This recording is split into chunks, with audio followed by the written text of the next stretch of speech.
안녕하세요. 안녕하세요. 우주먼지입니다. 엄청 오랜만에 뵙죠? 거의 한 달 넘은 것 같은데 맞나요? 그래서 그런 김에 여러분 한 달 동안 어떻게 지내셨나요? 저는 그 이전에 촬영 준비를 다 해놨었는데 그 촬영해야 될 파일이 다 날아가면서 억장이 조금 무너지는 바람에 잠깐 휴식을 취하고 차근차근 준비를 하다 보니까 예, 좀 이렇게 늦게 오게 되었습니다. 이게 진짜 이게 시간이 지나도 카메라가 적응이 안 되는 거 보니까 저 카메라 울렁증 있는 것 같아요. 그러니까 이게 일단 말에 두서가 없으니까 바로 시작을 해보겠습니다. 자, 그래서 오늘 가져온 소설은 무라카미 하루키 작가의 장편 소설 기사단장 죽이기 두 번째 전이하는 메타포입니다. 이번 영상도 2차 제작을 허락해주신 문학동네 출판사에 감사드리고 그럼 바로 독후감 시작하겠습니다. 일단 이 책은 제가 독후감을 쓰려고 3번을 읽었어요. 본의 아니게. 원래 한 번 읽은 책은 잘 다시 안 읽는데 읽을 때마다 색다른 느낌이 좀 있더라고요. 그 복선이 눈에 조금 더 잘 보이기 시작하니까 되게 신선하고 새로웠습니다. 읽을 때마다. 그 1편에 대한 독후감은 사실 애매모호한 부분이 많아서 그 모든 걸 다 담아내지는 못했는데 설명을 하면 길어지니까 1편을 보고 오시는 걸 추천드립니다. 1편, 2편 두 소설에서 제일 잘 드러나는 인물의 특징을 보면 이 소설에서 인물들이 각자 자기만의 방식으로 우연을 만들어 나가기도 하고 정서적인 어떤 관계를 뚜렷하게 관철해 나가기도 해요. 적어도 이 공간, 이 시간에 함께 있으면서 모든 사람들이 자기 자신이 할 수 있는 최선을 다해서 끊임없이 우연을 만들어 나가고 있거든요. 오히려 주인공은 어떤 자극이 들어오던지 물 흐르듯이 자연스럽게 받아내는 능력이 있었고요. 저는 그게 주인공의 제일 큰 매력이라고 생각해요. 그래서 그런 주인공의 이슈를 받아들이는 성격, 우연의 연속성을 띠면서 끊임없이 자극을 받아들이는 주변 인물들을 보고 있으니까 1편에 나왔던 떡밥들을 2편에서 풀어나가는 그런 방식일 거라고 예상을 해서 사실 기대감이 그렇게 많지는 않았거든요. 1편보다는 조금 더 평면적이지 않을까 했었는데 생각보다 훨씬 심오한 내용이 들어있어서 머리를 한 대 맞은 것 같은 기분이었어요. 제가 너무 오만했던 거죠. 진짜 필력도 그렇고 표현력도 그렇고 진짜 대단합니다. 정말로. 1편에서 그 시간과 공간의 연결성, 그리고 우연성, 그리고 어떤 사건의 중심이 되어지는 물건, 그 기타 등등으로 되게 다양한 떡밥, 소스들이 되게 많잖아요. 이 모든 것들을 다 한 번에 집합시켜서 기사단장 죽이기 세계관의 모티브가 더 명확하게 보일 수 있었던 거라고 생각을 하거든요. 2세 인연과 비슷한 맥락을 가면서도 결과적으로는 조금 더 의미 있는 성찰이 들어가서 독자들이 보기에도 되게 마음이 편안해지는 그런 느낌이 좀 있었어요. 그리고 저는 읽으면서 되게 인상적이었던 게 주인공이 뭔가를 깨닫고 성장하는 그런 어떤 변화적인 모습이 그냥 단순한 행동으로 보여지는 게 아니라 추상적인 상상을 눈에 보이도록 형상화시켜서 표현을 한 게 정말 신선했거든요. 사람이 살다 보면은 어떤 선택을 해야 할 기로에 설 때가 있잖아요. 물론 현실적으로 바라본다면 그 선택을 하는 데 있어서 시간도 정말 오래 걸리고 노력도 필요하고 뭐 어떤 여러 현실적인 부분도 부딪히겠지만 우리가 그런 어려운 생각들, 복잡한 감정들로 고통받고 있는 것들을 뭐라고 설명하거나 표현하기가 어렵잖아요. 하지만 이 책에서는 이 이성과 감정이 공존하고 부딪히는 그런 상황을 눈에 잘 보이게 입체적으로 표현을 해냈다는 게 되게 대리만족이 느껴지더라고요. 만약에 내가 어떤 어려움을 겪고 있을 때 내 마음이 지금 책에서 보고 있는 이런 모습으로 표현이 되겠구나 하는 느낌이 있어서 주인공이 결국 자기의 문제를 해결하게 되었을 때 그 해소감이 진짜 정말 많이 공감이 됐어요. 이 편에서도 마찬가지로 보여주고자 하는 것들이 굉장히 많이 나와요. 근데 1편에서는 시간의 흐름이나 뭔가 매개체가 될 만한 요소들로 갈등을 보여준다고 하면 2편은 감정의 흐름을 표면적으로 입체적으로 그려내면서 주인공과 그 주변 인물들의 감정 변화에 따른 갈등이 보여지고 있거든요. 그래서 1편과는 좀 다른 의미로 자극적이고 드라마틱한 부분이 있지 않았나 하는 생각이 좀 듭니다. 그래서 이 주인공이 느꼈던 감정, 그리고 자극, 주인공이 느끼는 이데아의 형상화, 주인공이 느끼고 작가가 그려냈던 메타포의 모습, 어쨌든 그런 것들이 독후감으로 쓰고 싶은 게 너무 많은 거예요.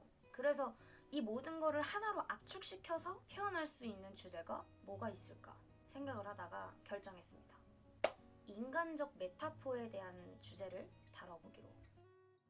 이걸 말하기 위해서는 일단 메타포라는 것이 무엇인지를 알아야 되잖아요. 메타포란 무엇이냐? 메타포는 일종의 은유라고 볼 수 있는데요. 일반적으로 뭐뭐처럼 뭐뭐같이 직유법의 표현 방식이 아니라, 예를 들면은 너는 나의 세상과도 같다, 같은 방식이 아니라 너는 나의 세상이다로 일종의 종결을 내면서 단어 자체가 갖고 있는 의미를 표현하지 않고 비유한 그 사물 자체만 표현을 한 뜻이에요. 저는 이 메타포 뜻에 대해서 찾아보니까 굉장히 매력적인 단어로 보였거든요. 어딘가 애매모호한 부분이 한 군데도 보이지 않는 그런 확실한 단어인 것 같아서 굉장히 제 마음을 사로잡았어요. 소설에서도 처음부터 끝까지 결국 메타포를 위해서 달리고 있었구나 라는 느낌이 확 와닿을 정도로 전개가 되고 있었고, 주인공이 스스로를 확신해서 이데아도 경험하고 자기 자신도 성찰을 해가면서 느리긴 하지만 확실하게 변화를 경험하고 있다는 게 눈에 보였어요. 이데아라는 건 타인의 인식이 없으면 존재할 수가 없는 것인데, 주인공이 자신의 내면 속에서 그 그림에 대해 끊임없이 생각을 했기 때문에 그 욕망이 현실로 펼쳐질 수가 있었던 거거든요. 예를 들면 언제 한번 들은 말인데, 우리가 어떤 생각을 멈춰야겠다 라고 마음을 먹고서 실제로 멈춘다는 것은 사실상 불가능하다고 그러더라고요. 실제로 내가 머릿속에 그리고 싶지 않은 거, 잊고 싶은 거를 생각하면 생각할수록 더 많이 생각이 나게 돼요.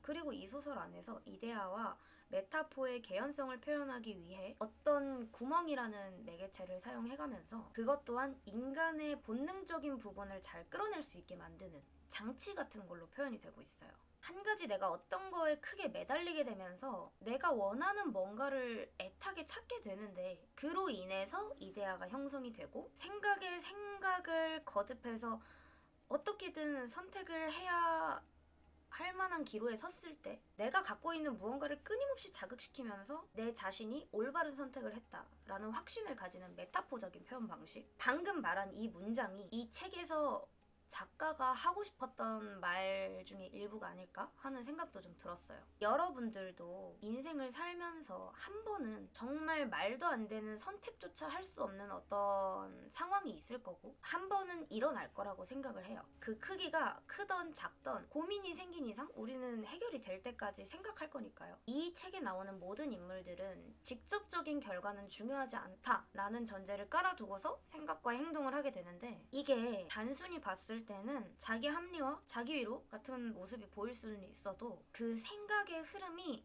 확실히 달라요.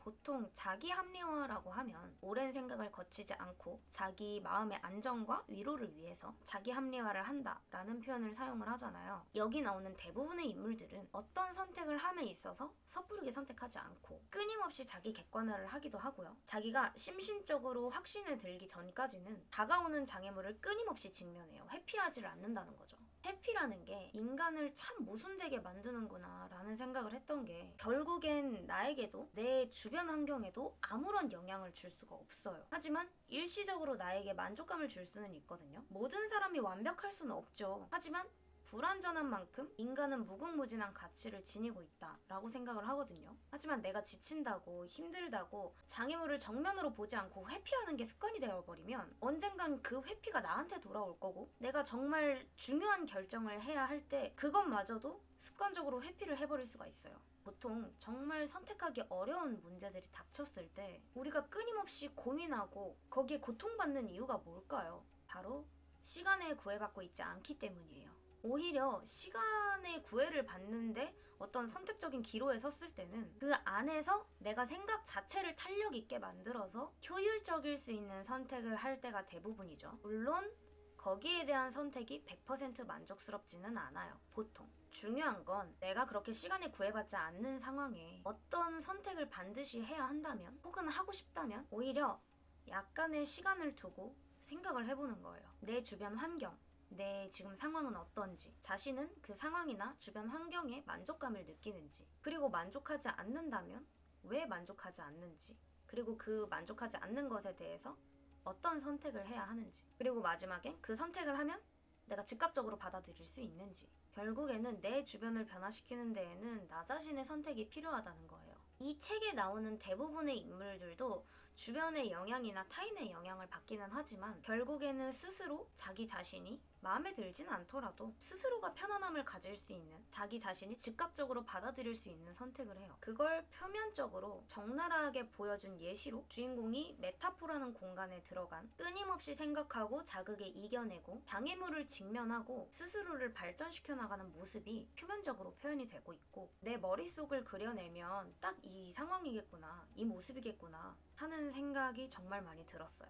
현실적으로 생각을 했을 때 누가 봐도 아닌데, 아닌 게 분명한데, 그리고 지금까지도 그렇게 생각은 해왔지만 마음 한켠으로 알게 모르게 내가 지금 생각하고 있는 게 아닐 거라는 확신이 들었을 때 그런 느낌이 있잖아요. 주인공은 그런 선택이 있을 때 모든 것들을 맞다 아니다 두 가지로만 선택하진 않아요. 결국 어떤 게 진실인지는 중요하지 않다. 99%가 거짓이고 1%가 진실이더라도 지금까지 내가 무수히 많이 생각해온 것들과 내 마음의 변화가 일치했을 때 그게 진실이라고 믿는 순간 진실이 되는 거예요. 다시 말하지만 이건 합리화의 개념이랑은 좀 다르거든요. 회피가 아니라 직면하고 내 상황을 있는